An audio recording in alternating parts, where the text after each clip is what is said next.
저는 8월 달에 귀농했습니다. 가족이랑 많은 시간 보내면서 같이 일을 함께 하고 싶어서 했고, 또 다른 이유로는 이제 시간을 저희가 좀 자유롭게 농사가 힘들고 많이 아침도 일찍 일어나서 해야 되는 일이 많지만 저희가 시간을 좀 자유롭게 분배해서 저희가 활용적으로 쓸 수 있다는 생각도 했고, 다음으로는 이제 고령화가 되어가는 이제 농촌에 저희 같은 젊은 사람들이 이제 오게 되면은 좀 좋은 바람을 기여할 수 있지 않을까 해서 귀농하게 됐습니다. 농사는 현재 샐러드 채소 준비하고 있습니다. 판로는 온라인 쪽으로 많이 할 생각이고, 이제 공판장 경매장에도 낼 생각은 하고 있습니다. 네, 안녕하십니까. 신규만입니다. 저는 한 30년 동안 자동차 부품만 전문적으로 제조하는 회사에서 근무를 했습니다. 두 번째로 이쪽에 와서 농사라든가 임업 교육을 받으면서 실질적으로 농사라는 게 얼마만큼 힘들고 얼마만큼 노력을 기울여야 되고 얼마만큼 정성을 쏟아야 되는지 몸소 체험을 했다고 생각을 합니다. 여태까지는 그 딱딱한 그 금속성 제조 분야에 일하다 보니까 그런 자연 친화적인 게 좀 그리웠어요. 그래서 그런 분야로 제가 진출을 하고 싶어서 귀농을 하게 됐고, 제가 앞으로 그 하고 싶은 그 농사는 애호박을 전공으로 해서 지금 한 1년여간 선도농가 실습을 받았습니다.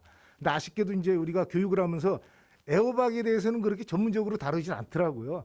그래서 다음 교육 때는 애호박도 한번 넣어주셨으면 좋겠고, 사실 영양 교육보다는 우리가 필요한 게 농기계 쪽 교육을 좀 착실히 받고 싶고, 또 두 번째는 포크레인이라든가 어떤 중기 쪽, 중장비 쪽을 진짜 한번 심도 있게 한번 받아봐야 우리가 진짜 귀농해서 진출해서 우리한테 정말 큰 도움이 되지 않을까라고 진짜 얘기하시는 분들 많이 봤고, 또 저 또한 그렇게 생각을 하고 있습니다. 그래서 다음에 교육을 편성을 하실 때 농기계 쪽하고 중장비 쪽을 좀 반드시 포함을 시켜줬으면 바람직하겠다는 생각입니다.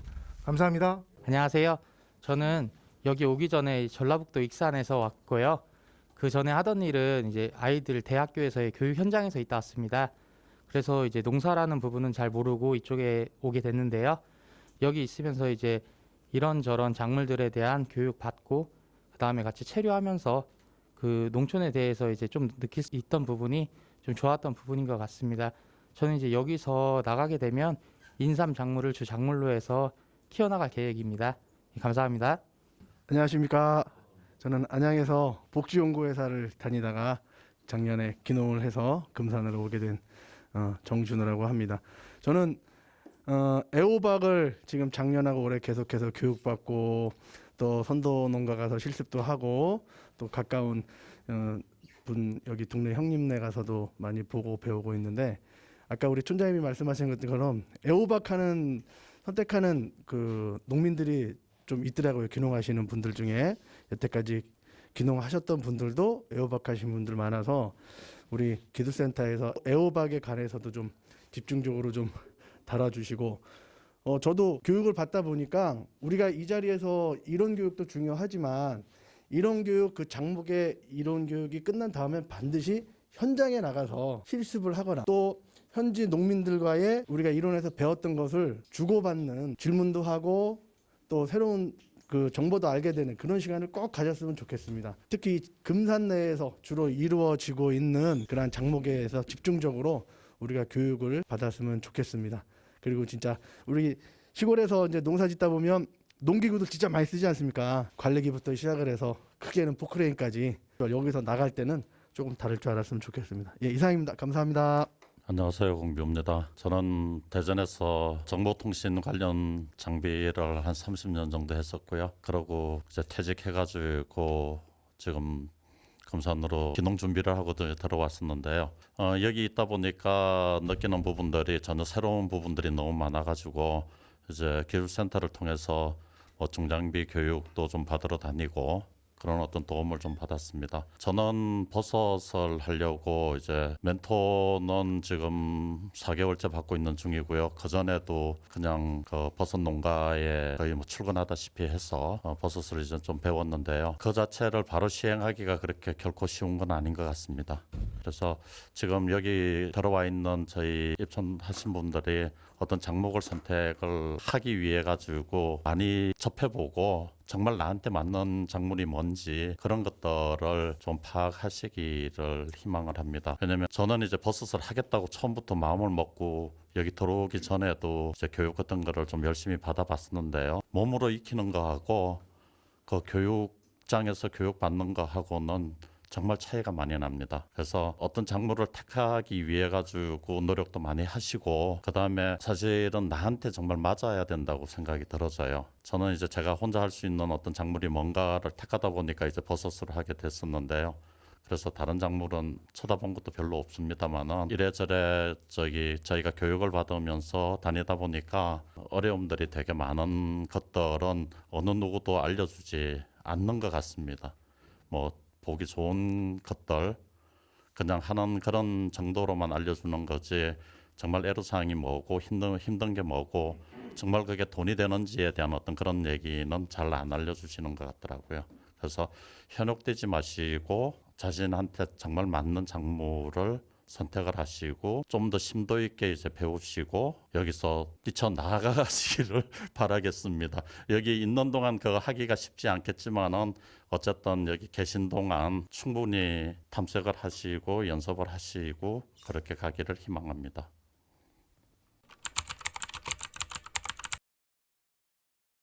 사마람이라고 저온성 버섯을 재배하고 있습니다. 예, 그러면 여름에는 여름에도 마찬가지로 이제 또 비닐하우스로 표고버섯을 재배를 했는데요.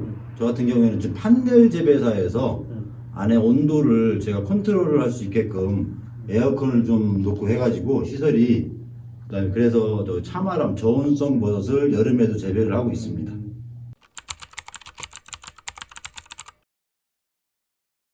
수확은 뭐 그 농장 주마다 조금씩 차이는 분명히 있는데요. 저희 한 번 따내는 것을 1주기라고 해요. 그래가지고 저 같은 경우에는 10주기 이상을 수확을 하고 있습니다.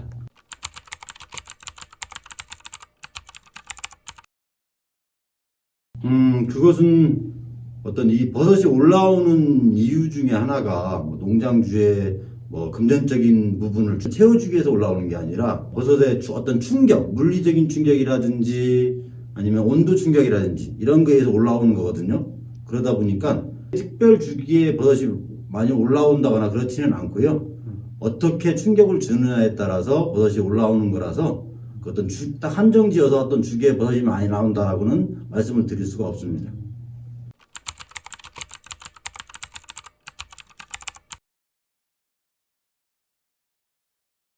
이 버섯 발생 작업을 한 다음에 저희 같은 경우는 저희 농장에서는 대만식 3년 배지로는 살수를 이용해서 물을 뿌려서 이 스프링쿨러 사이에 있는 스프링쿨러에서 물이 나와서 버섯 충격을 줘요. 물 수분도 공급을 해주고 그 일이 끝난 다음에 한 5일 안쪽에 버섯이 올라오기 시작해요. 근데 이제 지금 이 현 방은 버섯이 올라와서 다 수확을 하고 몇 개 버섯이 남아있는 상태인 겁니다. 지금 이 방은.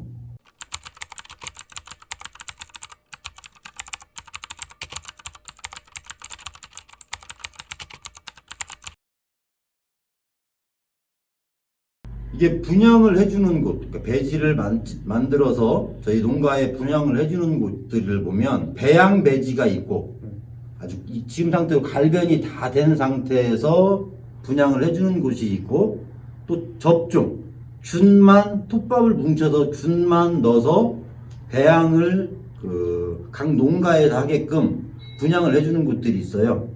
근데 그래서 보면 이제 비닐 안쪽에 푸른 곰팡이라든지 이런 것들이 안 보이는 배지가 좋은 배지라고 할 수 있는 거죠. 일단 육안으로 확인할 수 있는 부분이 그 부분이니까요.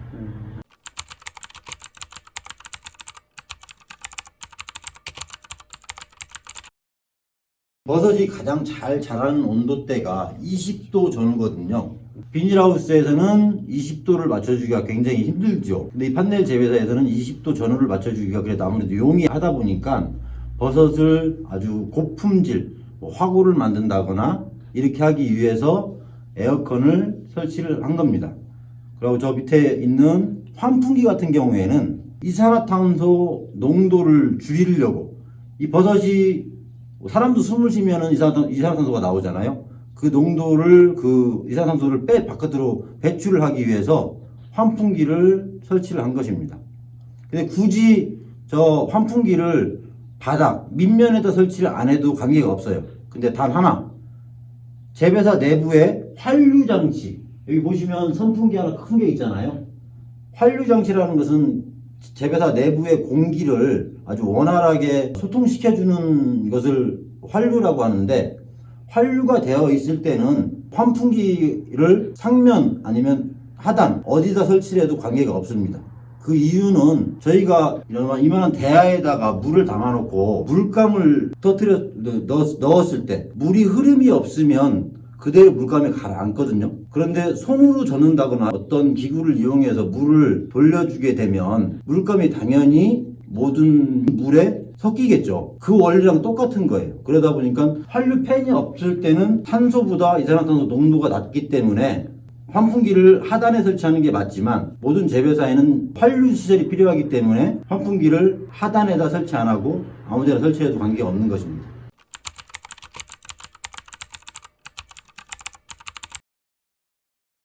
습도가 40% 50% 이하일 때 그 한 24시간 정도를 유지를 시켜 놓으면 버섯이 갈라지죠. 그것을 일명 화구라고 말씀하시죠.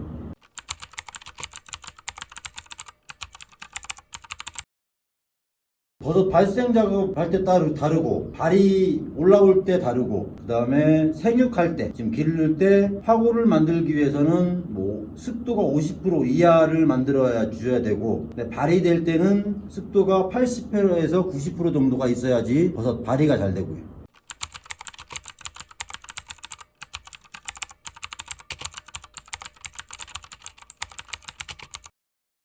중 같은 경우에는 그 버섯파리라고 해갖고 날파리처럼 작은 파리들이 좀 생겨요. 그게 좀 위험할 수 있고요. 그 다음에 균 같은 경우에는 푸른 곰팡이하고 트라이코더마라는 그 병원균이 있어요. 이렇게 지금 푸른 곰팡이가 핀 것들이 많이 있는데, 이것은 제거 방법이 좀 물로 좀 세척을 하고 햇빛에다 좀 건조를 시키고, 그다음에 다시 물로도 또 세척을 하고, 그 방법을 하는 방법밖에 없고요. 조금 더 요즘에 신지식인들이라든지 귀농 귀촌하시는 분들이 사용하시는 게, 곰팡이 균을 죽이기 위해서 산도가 좀 강한 그런 제품들을 좀 사용을 하세요. 제품이라고 하는 것은 어떤 화학 이런 게 아니라 목재액을 많이 사용을 하시더라고요. 그래서 푸른 곰팡이를 제거를 하고 있습니다. 저희 품종은 이거는 농우예요. 농우요? 네, 저희가 농우하고 두 가지를 하긴 하는데 거의 농우를 많이 해요. 이게 호박 열매가 다르기 때문에.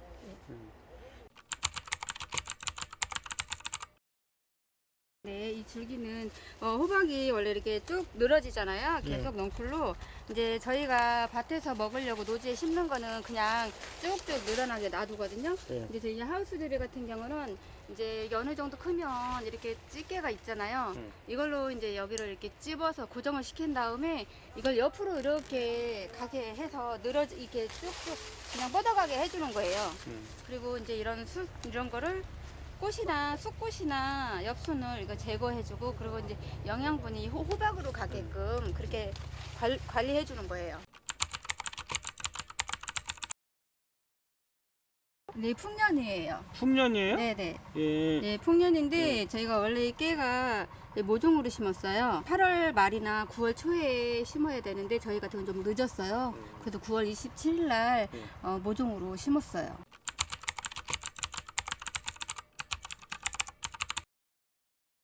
이거는 이제 깨가 여름엔 안 그런데 날씨가 추워지면 이게 안토니아신이라고 이렇게 발생을 하거든요. 저희가 이제 원래 보라색 나는 거가 몸에 좋다고는 하잖아요.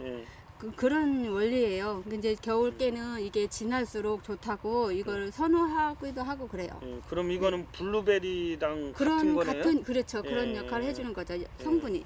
예. 병은 이게 탄저병 많이 오고요. 응애 있고요. 그리고 노균. 진딧물? 예. 진딧물은 그렇게 많지는 않은데 이제 그래요? 노균이 예. 많이 오더라고요. 출하는 이게 이제 원래는 딱지 따고 그 다음 예. 거부터는 내라고는 하거든요. 예. 근데 이제 원 상품 가치는 한 5마디 정도 예. 돼야 원 상품 가치가 있기 예. 때문에 예. 거의 그때 많이 출하를 해요.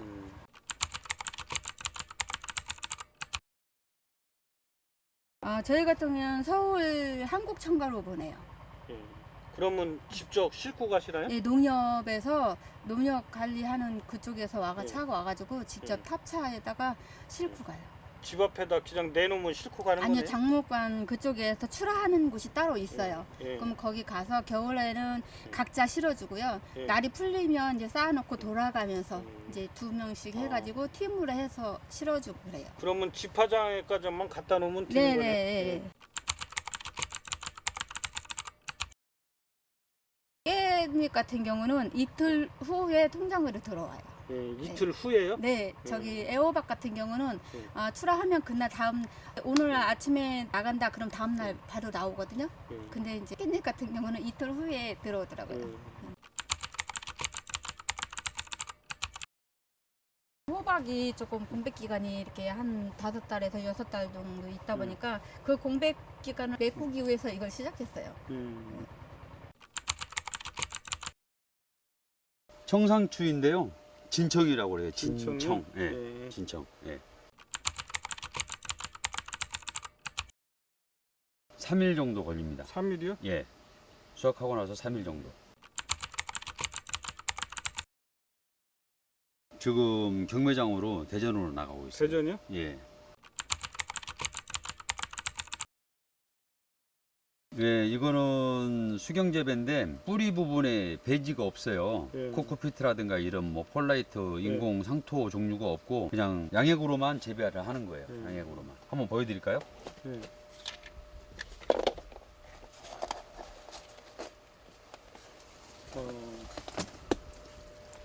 예, 이렇게 양액으로만 재배를 하는 겁니다. 요 수경재배는 다 똑같은 수경재배인데 양액 그 비료로 그 화학 비료로 재배를 하는 건데 이거는 배지가 없는 뭐 상토라든가 또 폴라이트라든가 파워라이트 이런 배지가 없고 오로지 그 순수 이 비료만 양액으로만 재배를 하는 수경재배예요.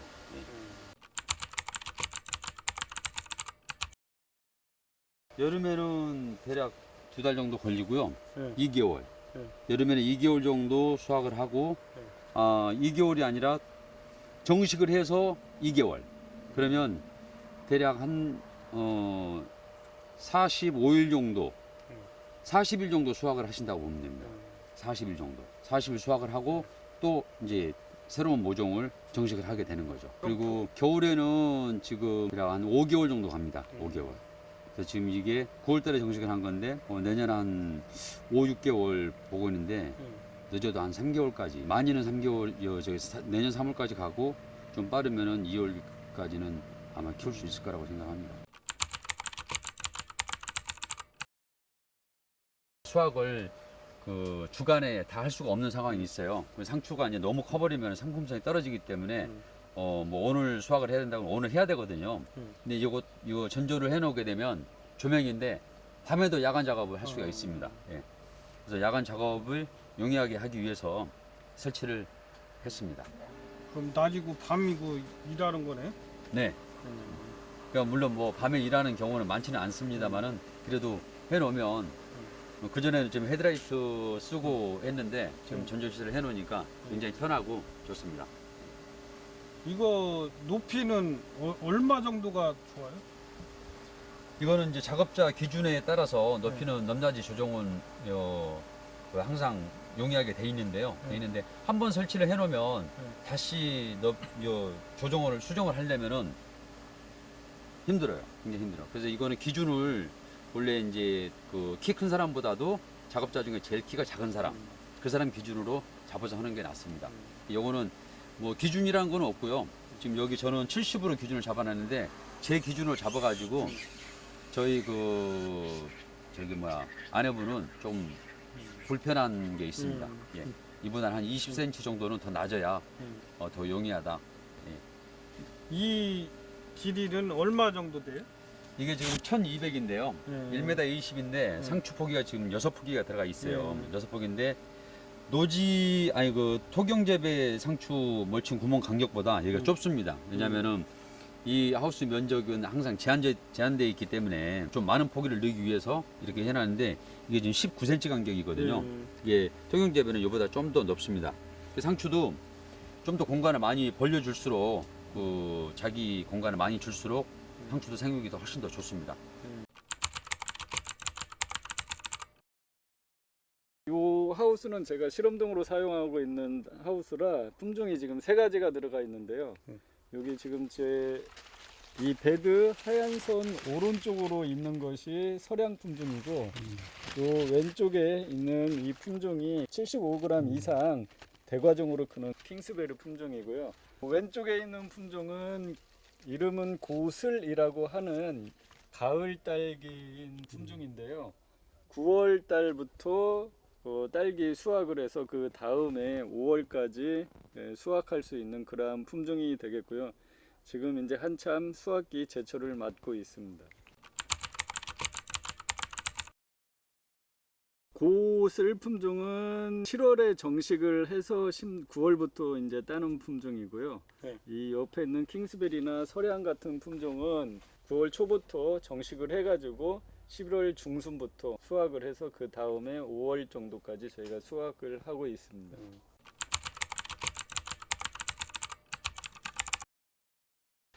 15cm 이상에서 20cm로 딸기와 딸기 사이의 거리가 길어질수록 수확량이 좀 더 많아서 요즘에는 대부분이 한 18cm 정도 기준으로 좀 가감을 해서 농가마다 사용을 하고 있습니다.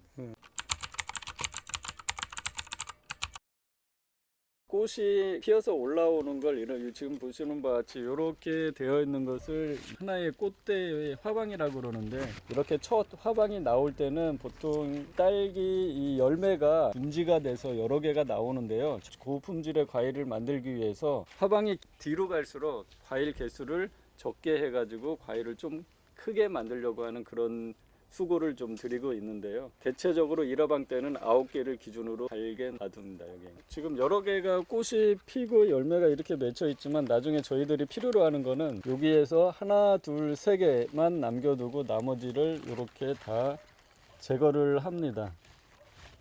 이렇게 제거를 해서 요 꽃대 하나에서 분지가 이렇게 3가지가 나오면은 이 3분지가 각각 3개씩 해서 하나 둘 셋 하나 둘 셋 하나 둘 셋 이렇게 다 9개, 거기다 조금 더 하나 더 다르면 이렇게 10개. 그러니까 농가마다 요 개수를 좀 가감을 하면서 그 농가의 특성에 맞게 또 딸기의 생육 상태에 맞게 조절을 하고 있어요.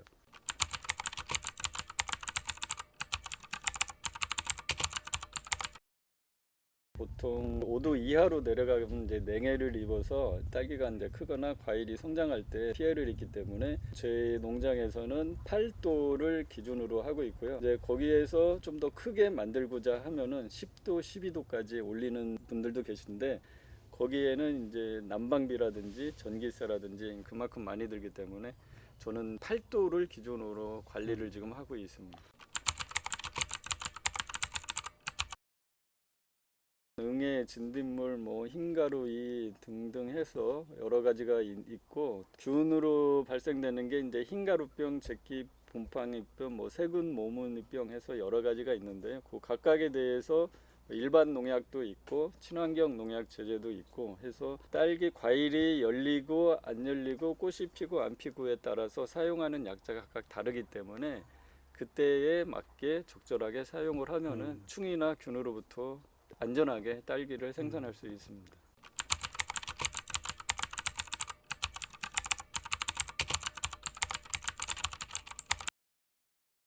GAP 안전 관리 기준 내에서 그 기준을 엄격하게 맞춰서 하면은 최대한 그 PLS에 대한 그런 것은 충분히 이겨갈 수 있고요. 소비자들이 안전하게 드실 수 있는 생산물을 만들어내고 있습니다.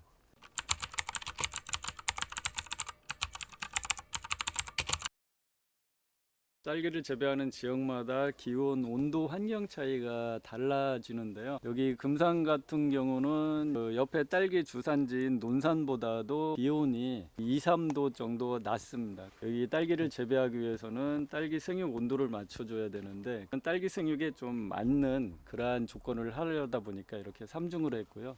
각 비닐 하나가 한 1, 2도 정도의 외부 온도와의 격차를 두기 때문에 최대한 온도를 보온을 해줄 수 있는 그런 조건으로 하기 위해서 3중은 반드시 금산 지역에서는 아마 해야 될 거로 생각됩니다. 저희가 일일이 딸기 꽃에 수분 수정을 시켜줄 수가 없습니다. 그래서 이제 그 일을 이 벌들이 대신을 하고 있는 거고요. 이렇게 하얗게 된 부분이 있고 그 안에 수술이 시커멓게 됐는데 이런 것들이 벌들이 수정을 시켜서 그 딸기로 열매를 맺을 수 있게 해준 거거든요.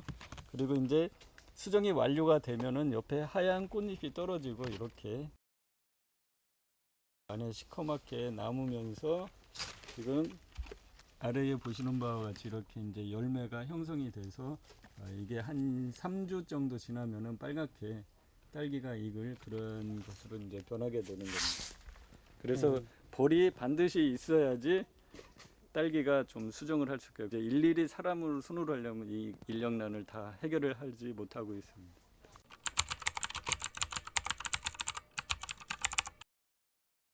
펜코일 히터라고 하는 건데요.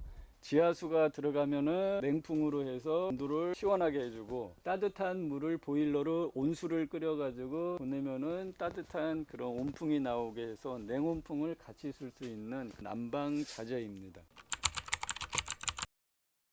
물 속에 녹아있는 일단 비료 성분이나 그런 성분들이 전기가 통해졌을 때 나오는 수치를 보고 그 수치의 비료의 양이 어느 정도 있는지를 우리가 이제 확인을 하는 단위인데요. 딸기한테 적정한 이시는 1.4까지 하는 데도 있고 3.0까지 하는 데 있고 뭐 가까운 논산 지역에는 뭐 1.2, 1.0까지도 두고 있는데 저는 0.8에서 1.0 사이로 오르락내리락 하는데 그 오르락내리락 하는 기준은 딸기의 생육 상태를 봐가면서 가감을 하고 있습니다. 최대한 햇빛을 많이 보게 해가지고 광합성을 증가시키고 그 부산물을 이 딸기 쪽으로 최대한 갈 수 있게 해줄 수 있는 방법을 저희는 최대의 좋은 방법으로 생각하고 그거를 이제 하는 수밖에 없습니다.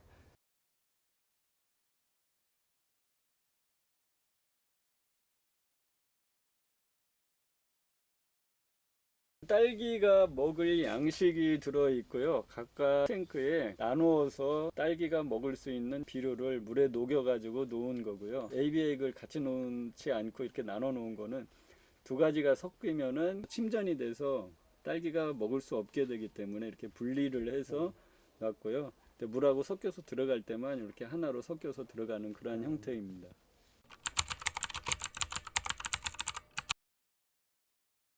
지금 올해 2년 차입니다. 그 전부터 열대과일 쪽은 많았는데 기농대를 다니면서 망고란 거를 접하게 됐습니다. 왜냐면 딱 나름대로 알아보고 뭐 해외도 가서 알아보고도 다녔는데 이거만큼 좋은 품종이 없을 것 같아서 시작을 했습니다. 한 번 수확합니다. 한 번 수확해요? 예. 노동력은 깨를 제가 지금 대체 작목으로 이걸 선택을 한 겁니다. 깨는 그 일이 많은데 그러면 이거는 일 거기에 비하면 한 3분의 1 정도밖에. 그래요? 예. 진짜 말 그대로 망고 강산이네요. 네, 망고 강산이에요. 벌레는 있습니다. 총채. 총채벌레요? 예. 총채는 좀 많이 잡아줘야 됩니다.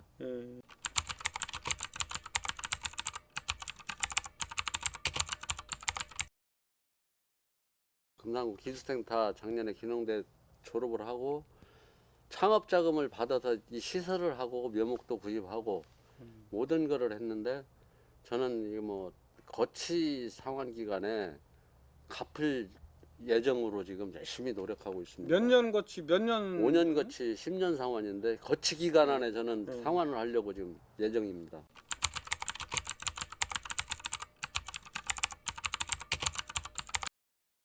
시골 생활이라는 게 갑자기 돈이 나오는 것들이 아니니까 내가 하고 싶은 종목은 좀 어느 정도만 좀 하고 좀 줄이고 실제 내 생업에 어느 정도 생계에 도움이 될 수 있는 작물을 하나 선택해서 힘들더라도 시작을 해서 같이 가면 큰 도움이 될 것 같습니다. 돈이 수익이 발생이 되지 않으면은 귀농이라는 자체 의미가 없습니다. 3, 4년씩 기다려서 다 그냥 집으로 가야 돼. 시내로 다시 가야 됩니다. 그 때문에 무언가는 금산이라는 곳은 깨하고 인삼이 유명하지만 그나마 깻잎이 이 소득 올리는 데는 다른 작물이 따로 없을 정도로 소득이 좀 되니까 그거를 어느 정도는 좀 해서 같이 진행을 했으면 좋겠다 하고 권하고 싶습니다. 난방 시설입니다. 난방 이 시설이요? 안에 오일이 들어 있습니다. 예. 이거 전기로 해가지고 예. 전기료가 많이 적게 나오고 효율이 좋아서 이거를 하게 됐습니다. 이게 저희가 하우스 쪽에는 그분들 개발자 이야기로는 처음 시도하는 거라고 합니다. 그래서 저희가 이제 모델 겸 해가지고 이거를 설치하게 됐습니다. 근데 지금 제가 깨밭에 사용을 해본 결과 효율이 너무 좋아서 다른 분들한테 추천도 하기도 쉽고 깨끗하고 일단 뭐 가스 발생도 안 되지 여러 관리 면에 굉장히 편합니다.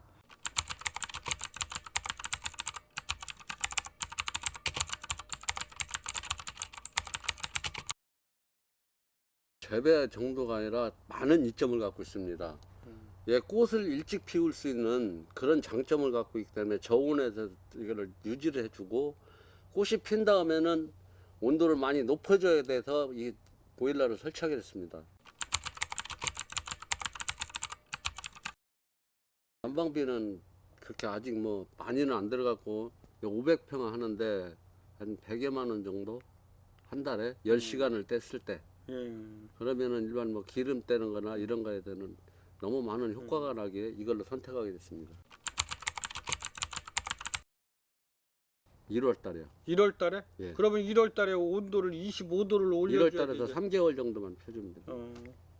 그러면은 그 한 300만 원 정도는 나간다 봐야 되겠네요. 나가는데 과일값이 더 좋아지고 그렇게 안 하고도 할 수 있습니다. 이거를 그냥 지금 깨 하우스에서 깨 작물 온도 정도만 돼도 추석 전에 수확을 할 수 있는 이점이 있고 이 열대 작물이라는 거는 온도만 맞춰주면 내가 수확 시기를 조절할 수 있다는 게 장점입니다.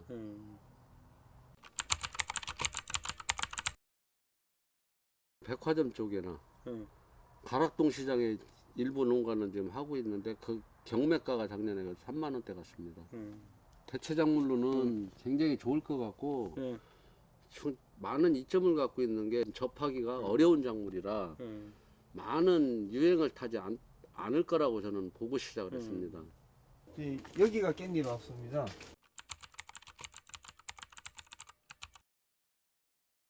지금 한 7년째 되고 있고요. 우리 둘째가 이제 임신했을 때 왔는데 지금 내년에 학교 가니까 그 정도 되는 것 같아요. 예. 그 뭐 여러 가지가 있겠지만 어느 순간 이제 첫애가 태어나고 나니까 이제 지금 환경이라든 모든 게 이제 다 도시에 가보시면 알지만 상망하잖아요. 그래서 이제 이래서 안 되겠다. 귀농을 해서 아이의 환경적으로 자연 친화적인 교육 환경이라든지 이런 거 좀 만들어주고 그래서 고민을 좀 많이 했었어요. 그래서 이제 사실 그때 전국을 다녔었어요.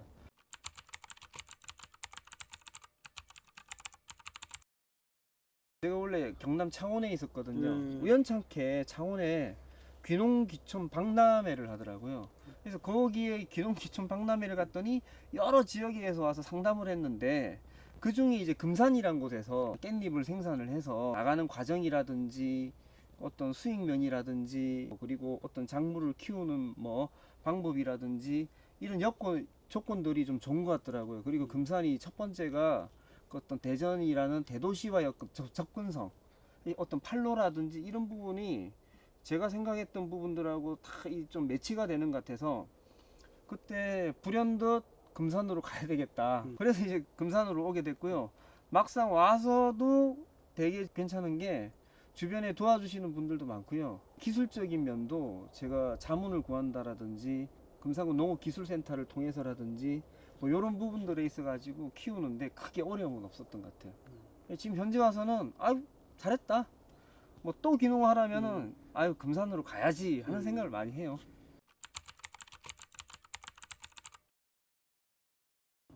처음에는 사실 소득이 마이너스였다가 지금 4년째부터 흑자로 돌아서면서 지금 한 3억 정도 바라보고 있습니다.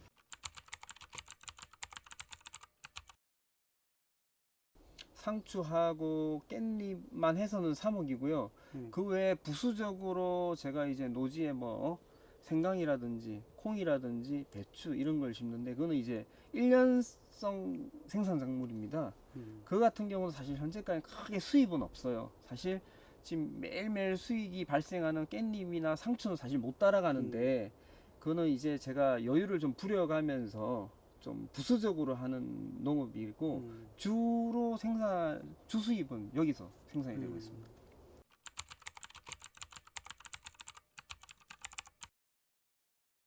보통 1년에 한 번 하는 경우도 있는데 저 같은 경우는 2번을 해요.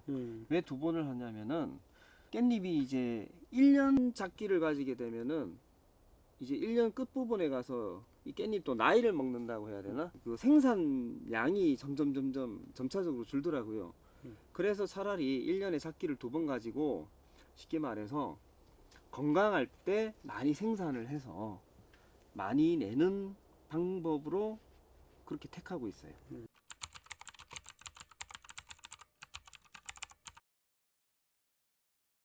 그게 봄, 여름, 가을, 겨울에 따라서 온도에 따라서 따는 그 생산 시기가 좀 다른데 요즘처럼 이제 겨울에 접어들고 있을 때는 한 7일 정도 따는 것 같아요. 그러다가 이제 한겨울이 왔을 때는 7일에서 한 10일 사이 환경 조건이 가장 좋은 시기에는 한 5일에 한 번씩 따는 것 같고요. 그 시기가 조금씩 변화가 됩니다. 근데 이제 토경에 좀 비교했을 때 토경보다는 전반적으로 하루 이틀 정도 좀 빠른 것 같아요.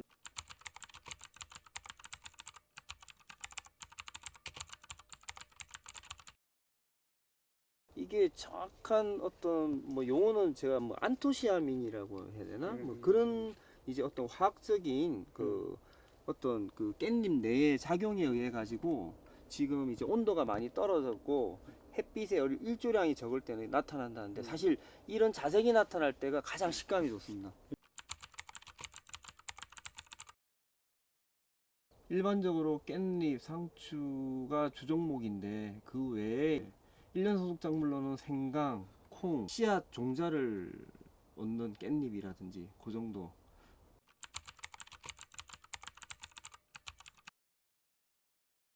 시설비 같은 경우는 이제 여기에 기본적으로 들어간 게 양육 시설이 있지만 그 외에 어떤 스마트폰으로도 뭐 그 문을 열고 닫고 그리고 양액을 조절하고 하는 그런 어떤 스마트 기능이 있어요. 그런 추가적인 비용까지 합해 가지고 거의 지금 한 4동 하는데 한 9천에서 한 1억 잡으셔야 될 것 같아요. 이거 같은 경우는 쉽게 말해서 파워라이트라고 그래가지고 일반 흙 같은 경우는 그 흙 속에 균이라든지 충이 많이 있잖아요. 요 같은 경우 이제 파워라이트라 그래서 이 파워라이트에서 따지고 보면 이게 고온으로 찐 거기 때문에 여기에 균이나 충이 일단 묵은 상태에서 재배가 들어가요. 그리고 2년에 한 번씩 이제 소독하는 쉽게 말하면 뭐 락스 같은 그런 약품이 있어요. 그걸 한다고 뭐 바로 할 수 있는 건 아니고 그 소독할 때는 뿌려놓고 물을 여기까지 침전시켜서 한번 씻어낸다는 개념으로 한번 물을 채웠다가 흘려보내면 그걸 이제 반복적으로 한 2번 정도 하면은 좀 깨끗해진다고 보시면 돼요. 그럼 균도 없고 충도 없는 상태에서 다시 재배가 가능합니다.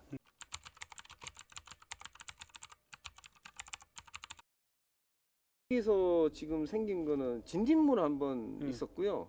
그 외에는 아직까지는 없었던 것 같아요. 여름이 다르고 봄, 가을이 다르고 음. 겨울이 다른데 음.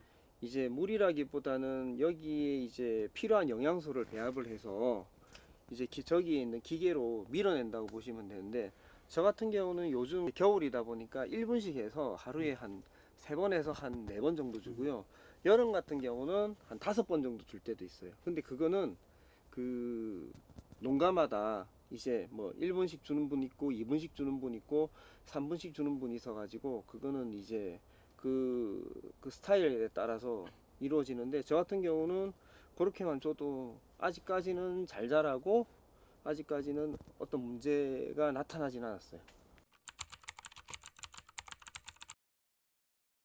사실 시설은 딱 정해놓고 몇 월 달 한꺼번에 들어가진 않고요. 순차적으로 들어갑니다. 예를 들어서 1번 동이 내년에 3월 달 들어가면 2번 동은 4월 달 들어가고 3번 동은 예를 들어 5월 달 들어가고, 이런 식으로 순환을 시켜서 이제 꾸준히 일을 할 수 있게끔 제가 그렇게 만들거든요. 그러다 보면은 수익도 고정적으로 꾸준하게 이어지고요. 그런 걸 바라보고 있어요. 여러분들 금산으로 꼭 오세요.